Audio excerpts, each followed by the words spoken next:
నమస్తే న్యూస్ 24 తెలుగుకు స్వాగతం. నా పేరు యామిని. ముందుగా వార్తల్లోని ముఖ్యాంశాలు ఇప్పుడు చూద్దాం. వనపర్తి జిల్లా కేంద్రంలో మాజీ మంత్రి నిరంజన్ రెడ్డి నివాసంలో ఏర్పాటు చేసిన విలేకరుల సమావేశంలో బీఆర్ఎస్ పార్టీ జిల్లా అధ్యక్షుడు గట్టు యాదవ్ మాట్లాడుతూ కాంగ్రెస్ ప్రభుత్వం 2 లక్షల రుణమాఫీ ఒకేసారి మాఫీ చేస్తామని ప్రగల్భాలు పలికి రైతు భరోసా ఎగ్గొట్టి రైతు బంధు నిధులు రైతు రుణ మాఫీకి మళ్లించిందని విమర్శించారు. 6,000 కోట్లతో 1 లక్ష రుణమాఫీ చేయడం రైతులను మోసం చేయడమే అవుతుందని జిల్లా అధ్యక్షులు గట్టు యాదవ్ దుయ్యబట్టారు. ఈ సమావేశంలో బీఆర్ఎస్ పార్టీ జిల్లా అధికార ప్రధాన కార్యదర్శి Vakiti Sridhar, Nandimal Ashok, Naganna Yadav, single window president Vasudevareddy, Gandham Paramjyothi, star Rahim, Yugandhar Reddy తదితరులు పాల్గొన్నారు. కేసీఆర్ గారు ఇచ్చినటువంటి రైతు బంధు 10,000 రూపాయలని రైతుల ఖాతాలో వేయడం జరిగింది. మరి వానాకాలం సీజన్ మొదలై కూడా దాదాపు 2 నెలల దాకా కావస్తుంది.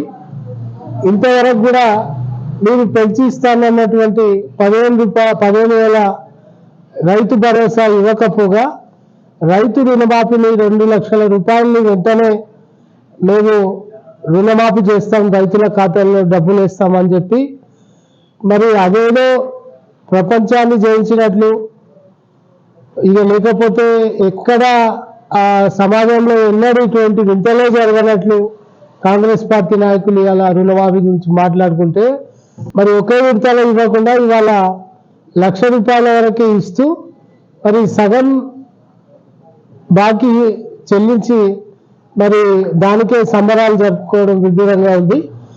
వాస్తవానికి రైతాంగం కూడా గుర్తించాలి. ఈ రాష్ట్రంలో రైతు బంధు కింద 5,000 రూపాయలు జమ చేస్తే 7,500 కోట్ల రూపాయలు రైతు భరోసా అంటే రైతు బంధుకే అవుతుంది. అదే మీరు రైతు భరోసాగా ఇస్తానన్న 7,500 రూపాయలు అర్ధ సీజన్కి ఇస్తే 11,250 కోట్లు కావాలి. మరి 11,250 కోట్లు ఇవ్వకుండా ఇవాళ రుణమాఫీ చరిత్ర సృష్టించినట్లు 698 కోట్ల రూపాయలు మాత్రమే రుణమాఫీ చేస్తుంది. మీరు ఇవ్వాల్సిన 11,250 కోట్లు ఎక్కడ, మీరు చేస్తున్న 6,998 కోట్ల రూపాయలు ఎక్కడ అనేది మేము ప్రశ్నిస్తున్నాం. ఇది రైతుల నోట్లో మట్టి కొట్టినట్లు కాదా అని మేము అడుగుతున్నాం.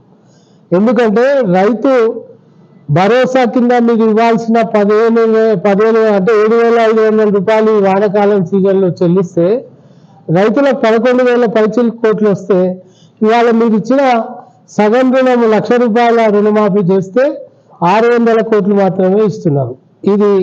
ఇదేమన్నట్లుంది, కోతిని కొంచెమని చెప్తే 2 పిల్లల కొట్లాట కోతి కొట్లాట లాకుంది.